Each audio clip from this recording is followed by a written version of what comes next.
જય સ્વામિનારાયણ વિદ્યાર્થી મિત્રો, આપણે નામાના મૂળ તત્વો છે એમાં જે ચેપ્ટર 7 છે ભાગીદારી પેઢીનું વિસર્જન એનો અભ્યાસ કરીશું.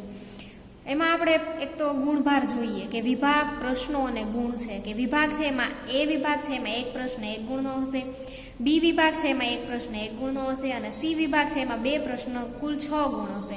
એટલે કે કુલ છે આપણે ગુણભાર આખા પ્રકરણનો જોઈએ તો 8 ગુણનો છે.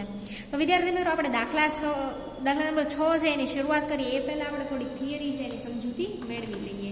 એટલે કે જે માલ મિલકત નિકાલ ખાતું આવે છે આ પ્રકરણમાં આપણે, તો એની સમજૂતી મેળવી લઈએ. એટલે કે ટૂંકમાં જે માલ મિલકત નિકાલ ખાતું છે તો એનો નમૂનો છે એનો અભ્યાસ કરીશું.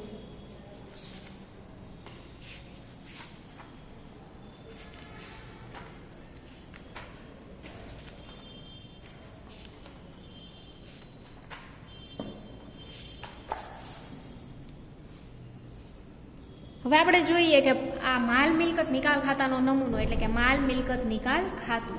તો એમાં જોઈએ કે આપણે સૌપ્રથમ અહીંયા ઉધાર બાજુ છે અને આ બાજુ છે જમા બાજુ, એટલે કે ઉધાર બાકી અને જમા બાકી આપેલી છે.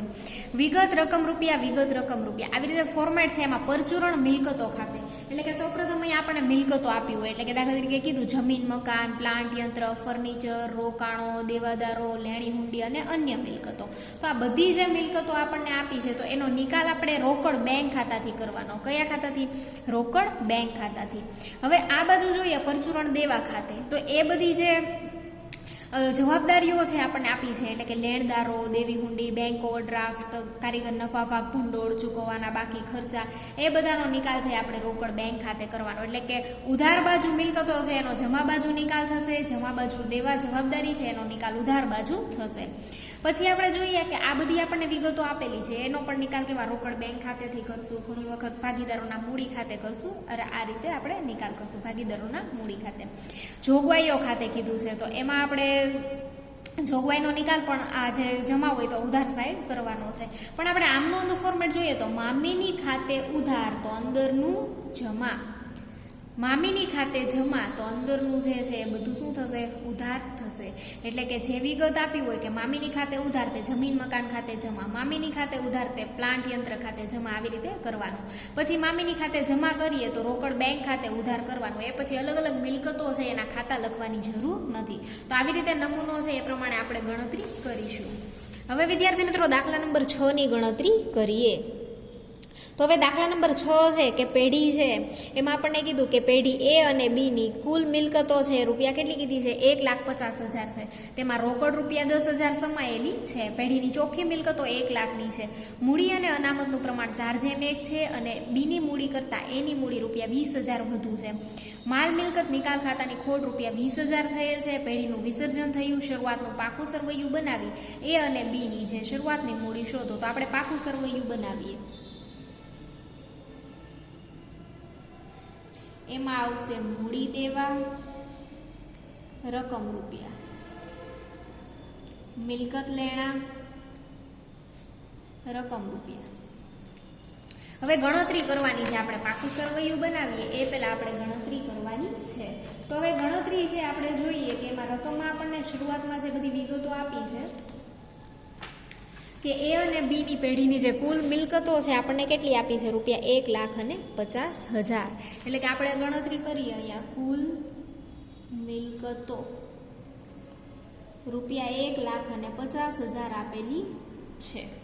તો આપણે સૌપ્રથમ અન્ય મિલકતો શોધીએ. અન્ય મિલકતો બરાબર કુલ મિલકતો માઇનસ રોકડ. તો કુલ મિલકતો આપણી 1,50,000 છે માઇનસ રોકડ 10,000 આપેલી છે રકમમાં, એટલે અન્ય મિલકતો આપણને 1,40,000 મળશે. પછી આપણે ચોખ્ખી મિલકતો બરાબર કુલ મિલકતો માઇનસ કુલ દેવા. હવે રકમમાં આપણને આપેલું છે ચોખ્ખી મિલકતોની કિંમત છે 1,00,000 રૂપિયા છે, કુલ મિલકતો 1,50,000 છે અને કુલ દેવા આપણને ખબર નથી. તેથી કુલ દેવાને કરતા બનાવીએ તો 1,50,000 માઇનસ 1,00,000 માઇનસ કરો એટલે 50,000 રકમ છે કુલ દેવાની આવશે. પછી આપણે શોધીએ હવે આપણને એવું કીધું છે કે અનામત, મૂડી અને અનામતનું પ્રમાણ. તો આપણે પહેલા અનામત પણ આપણને ખબર નથી, એટલે કે મૂડી પ્લસ અનામત પ્લસ દેવા બરાબર કુલ મિલકતો. તો હવે મૂડી પ્લસ અનામત પ્લસ હવે દેવા છે, કુલ દેવા આપણને 50,000 આપેલા છે અને કુલ મિલકતો 1,50,000 છે. તો 1,50,000. તેથી મૂડી પ્લસ અનામત બરાબર 1,50,000 માંથી 50,000 માઇનસ થશે. 1,50,000 માઇનસ 50,000. તેથી મૂડી પ્લસ અનામત બરાબર 1,00,000. પછી આપણે આગળની ગણતરી કરીએ કે મૂડી અને અનામતનું પ્રમાણ 4:1 છે. 4:1 કીધું છે, એટલે કે મૂડી બરાબર કુલ કેટલા છે? 1,00,000 ગુણ્યા 4 ને 1 5, 4/5. આપણે સાદું રૂપ આપીએ તો 80,000 રકમ આવે. અનામત 1,00,000 ગુણ્યા 1/5 બરાબર કેટલા આવશે? 20,000. એટલે કે 80 પ્લસ 20 એટલે 1,00,000 થઈ ગયા. પછી આપણે શોધીએ, એવું કીધું છે કે બીની મૂડી કરતા એની મૂડી રૂપિયા 20,000 વધુ છે. બીની મૂડી કરતા એની મૂડી રૂપિયા 20,000 વધુ છે. તો આપણે જોઈએ, કરતા શબ્દની ડાબી બાજુ આવે કે ધારો કે બીની મૂડી રૂપિયા x છે, તો એની મૂડી બરાબર x છે, એટલે કે એની કરતા 20,000 વધુ છે, એટલે x પ્લસ 20,000 થશે. તો આપણે અહીંયા જોઈએ કે બીની મૂડી પ્લસ એની મૂડી બરાબર કુલ મૂડી. તો બીની મૂડી x પ્લસ એની મૂડી x પ્લસ 20,000 બરાબર કુલ મૂડી કેટલી છે? 80,000. હવે આપણે જોઈએ x પ્લસ x એટલે 2x પ્લસ 20,000 બરાબર 80,000. તેથી 2x બરાબર 80 માઇનસ 20 એટલે 60,000 થશે. તેથી x બરાબર 30,000 થશે, કારણ કે 60,000 એના છેદમાં 2 એટલે ભાગાકાર થશે. તેથી બીની મૂડી બરાબર 30,000.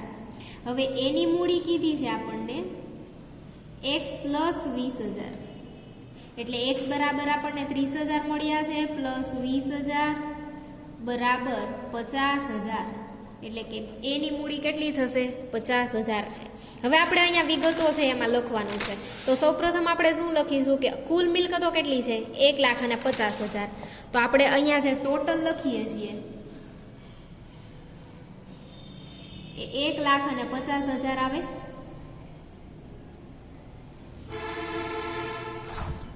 $1,50,000.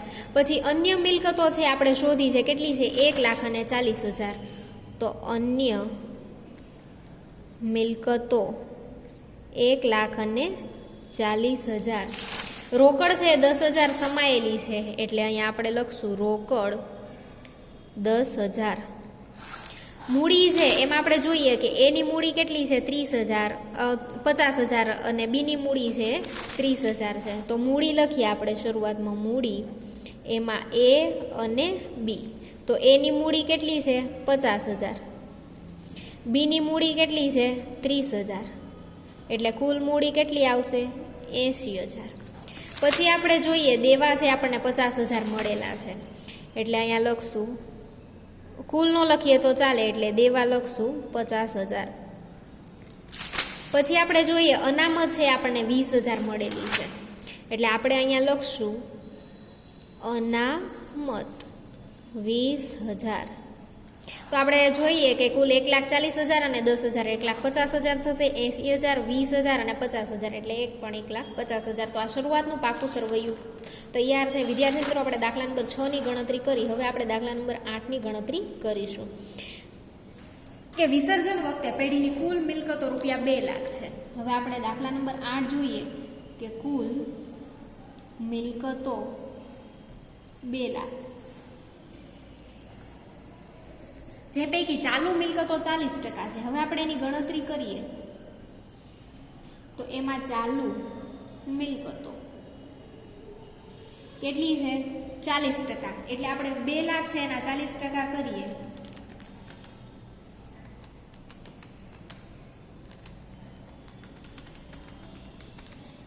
$80,000 થશે. અને બાકીની છે સ્થિર મિલકતો કહેવાય, તો એ છે આપણે બાદ કરીએ તો 1,20,000. હવે એમાં કીધું 10,000 રોકડ સહિત, તો આપણે આમાં જોઈએ કે રોકડ 10,000, તો આ અન્ય ચાલુ મિલકતો એ 70,000 થશે. 80,000 માઇનસ 10,000 એટલે બાદ કરો તો 70,000. સ્થિર મિલકતો કીધી. હવે એમ કીધું કે સ્થિર મિલકતના 120% રકમ ઉપજી, એટલે કે ઉપજ છે. હવે સ્થિર મિલકતો છે 1,20,000 છે, એના 120% કરો તો ગણતરી કરો તો 1,44,000 આવે. જ્યારે ચાલુ મિલકતોના 80, એટલે કે આ જે 70,000 છે ચાલુ મિલકતો, એની ઉપજ કેટલી? તો કે 80% રકમ એટલે 56,000 આવશે. તો જરૂરી આમ નોંધ લખો. તો વિદ્યાર્થી મિત્રો હવે આપણે આમ નોંધ છે એની ટૂંકમાં લખવાની છે કે ફોર્મેટ શું આવશે? તારીખ, વિગત, ખાપા, ઉધાર રૂપિયા અને જમા રૂપિયા. તો પેલી આમ નોંધ લખીએ. તો હવે આપણે જોઈએ કે માલ મિલકત નિકાલ ખાતું હોય, માનો કે અહીંયા મિલકતો હોય, દાખલા તરીકે મિલકતો, અને અહીંયા એનો રોકડ બેંક ખાતેથી આપણે નિકાલ કરીશું, બરાબર? તો મામીની ખાતામાં મિલકતો બધી દર્શાવેલી હોય, આ મામીની ખાતું. તો મામીની ખાતે ઉધાર તો અંદરનું જમા, મામીની જમા તો અંદરનું ઉધાર. આ રીતે આપણે કરવાની કે મામીની ખાતે ઉધાર એટલે કે માલ મિલકત નિકાલ ખાતે ઉધાર.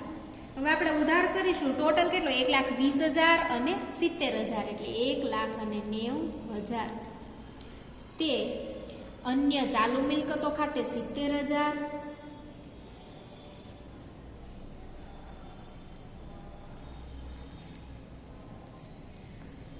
તે સ્થિર મિલકતો ખાતે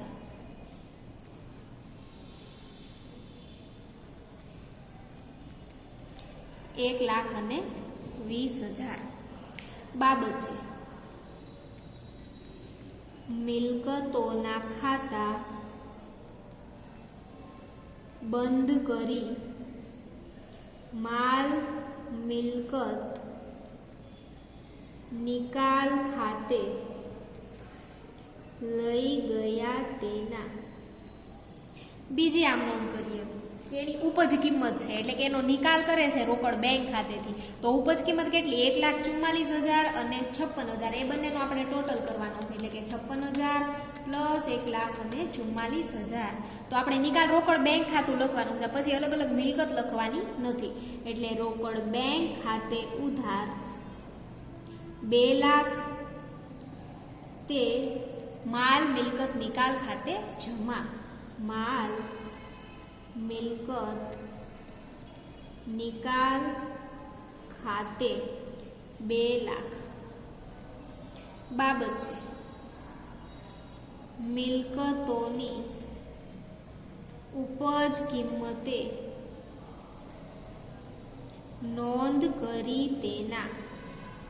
તો વિદ્યાર્થી મિત્રો આપણે દાખલા નંબર 8ની ગણતરી કરી. હવે પ્રશ્ન 5 છે એમાં આપણે દાખલા નંબર પેલો છે એની ગણતરી કરીશું. તો હવે આપણે જોઈએ કે પેઢીના વિસર્જન સમયે પાઘડીની ચોપડે કિંમત છે એ ₹56,000 છે, તેની કોઈ રકમ ઉપજતી નથી. એટલે કે ચોપડે કિંમત કેટલી? 56,000 છે. ઉપજ અંગે કોઈ નોંધ નથી.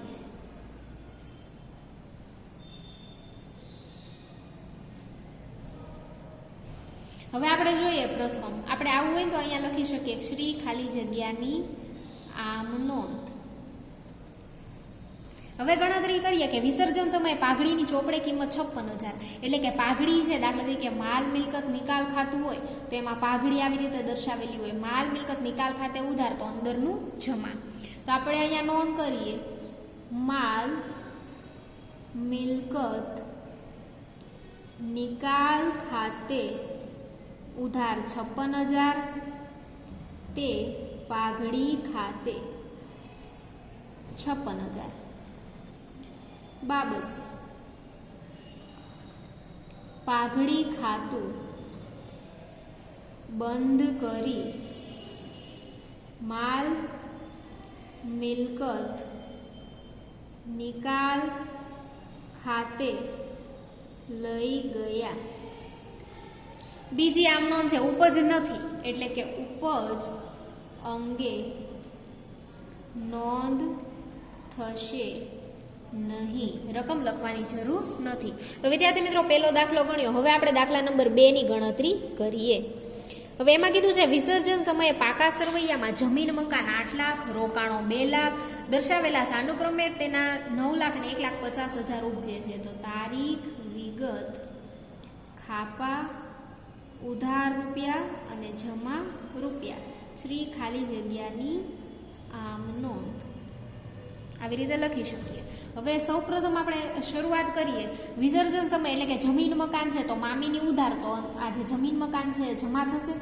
માલ મિલકત નિકાલ ખાતે ઉધાર કેટલું છે? જમીન મકાન 8 લાખ. ટૂંકમાં જમીન મકાન છે એનો આપણે સરવાળો લખવાનો છે. તે જમીન મકાન ખાતે 8 લાખ. તે રોકાણો કેટલા કીધા છે? 2 લાખ. એટલે કે રોકાણો ખાતે 2 લાખ. ટોટલ છે 10 લાખ અહીંયા આપણે લખવાનો છે. હવે પછીનું જોઈએ. એમાં બાબત જે છે કે જમીન મકાન અને રોકાણોના ખાતા બંધ કરી માલ મિલકત નિકાલ ખાતે લઈ ગયા તેના. હવે પછીની આમ નોંધ કરીએ કે તેના અનુક્રમે 9 લાખ અને 1,50,000 ઉપજ્યા. એટલે કે રોકડ બેંક ખાતેથી એનો નિકાલ કરીશું આપણે. રોકડ બેંક ખાતે ઉધાર. હવે 9 લાખ છે અને 1,50,000 એટલે 10,50,000 થશે. તે માલ મિલકત નિકાલ ખાતે 10,50,000. હવે આપણે બાબત જે લખીએ કે ઉપજ કિંમતે નોંધ કરી તેના. વિદ્યાર્થી મિત્રો હવે આપણે દાખલા નંબર 3 ની ગણતરી કરીશું કે પેઢીની કુલ મિલકતો રૂપિયા 2 લાખ છે, જે પૈકી ચાલુ મિલકતો 40% છે. એમાં એવું કીધું છે કે રોકડ રૂપિયા 10,000 સહિત છે અને ચોપડે મૂલ્યની ઉપજ થઈ.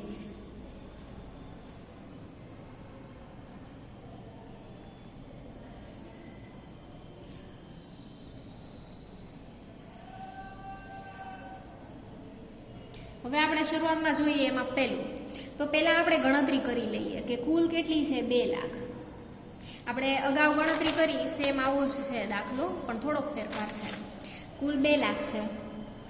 હવે એમાં 40% છે એવું કીધું છે કે ચાલુ મિલકતો છે. એટલે કે 40% છે એ ચાલુ મિલકતો એટલે 80,000 થશે. અને એવું કીધું છે એમાં કે રોકડ છે એ 10,000 સમાયેલી છે. તો બાકીની અન્ય ચાલુ મિલકતો છે 70,000 થશે. સ્થિર મિલકતો એ 60% ગણાય એટલે કે 1,20,000. બસ તો આટલું કીધું છે આપણને. તો આપણે આમ નોંધ લખીશું કે સૌપ્રથમ જે મિલકતો છે બંને એ માલ મિલકત નિકાલ ખાતે શરૂઆતમાં બતાવેલી હોય એટલે કે માલ મિલકત નિકાલ ખાતે ઉધાર. ટોટલ બંનેનો લઈશું આપણે એટલે આવશે 1,90,000. તે સ્થિર મિલકતો ખાતે 1,20,000. તે અન્ય ચાલુ મિલકતો ખાતે 70,000. બાબત છે હવે એમાં આવશે કે ટૂંકમાં બંનેનું લખવું હોય તો ખાલી એમ લખવાનું કે મિલકતોના ખાતા બંધ કરી માલ મિલકત નિકાલ ખાતે લઈ ગયા તેના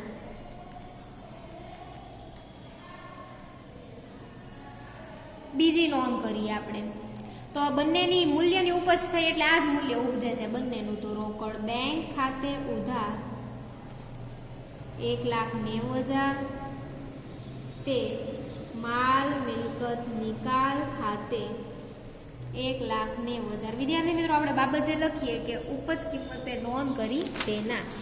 હવે આપણે પછીનો દાખલો જોઈએ. ચોથો કીધો છે કે ચોપડે પાઘડી દર્શાવેલી જ નથી છતાં વિસર્જન સમયે વેચાણના ₹50,000 ઉપજ્યા.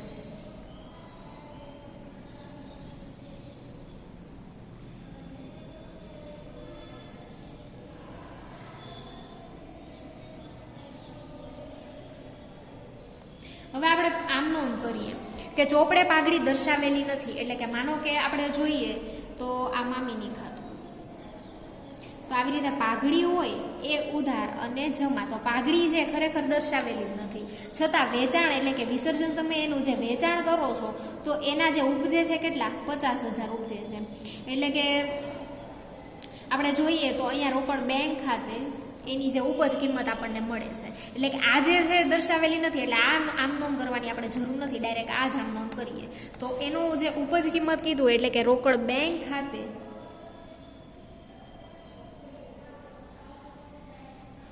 50,000 તે માલ મિલકત નિકાલ ખાતે 50,000 બાબત છે વિસર્જન સમયે પાઘડીના ઉપજ્યા તેના. હવે વિદ્યાર્થી મિત્રો આપણે દાખલા નંબર 4 હવે આપણે દાખલા નંબર 5 ની ગણતરી કરીએ કે લેપટોપની કિંમત ₹35,000 છે. એક ભાગીદાર તેને ₹25,000 માં લઈ જાય છે.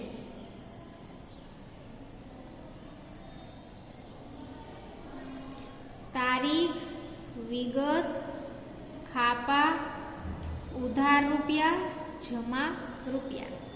પેલું હવે લેપટોપની કિંમત કેટલી છે 35,000 એટલે કે માલ મિલકત નિકાલ ખાતામાં ઉધાર બાજુ દર્શાવેલું હોય માલ મિલકત નિકાલ ખાતે ઉધાર 35,000 તે લેપટોપ ખાતે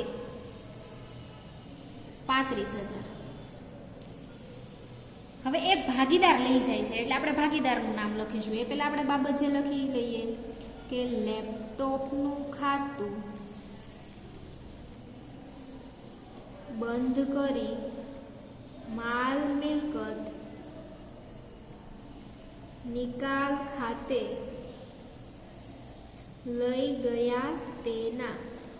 હવે બીજી નોંધ કરીએ કે એક ભાગીદાર 25,000 માં લઈ જાય છે એટલે કે જે ભાગીદાર લઈ જાય છે એટલે એનો નિકાલ જમા બાજુ થશે એટલે કે ડેશ આપણને નામ નથી ખબર એટલે કે ભાગીદારના મૂડી ખાતે ઉધાર 25,000 તે માલ મિલકત નિકાલ ખાતે 25,000 બાબત છે ભાગીદાર લેપટોપ લઈ જાય તેની નોંધ કરી. તો વિદ્યાર્થી મિત્રો આપણે દાખલા નંબર 6 ની ગણતરી કરીએ કે એક ભાગીદાર તેના શ્રીમતીજીની પેઢીને આપેલ લોન ₹40,000 ચૂકવવાનું સ્વીકારે છે.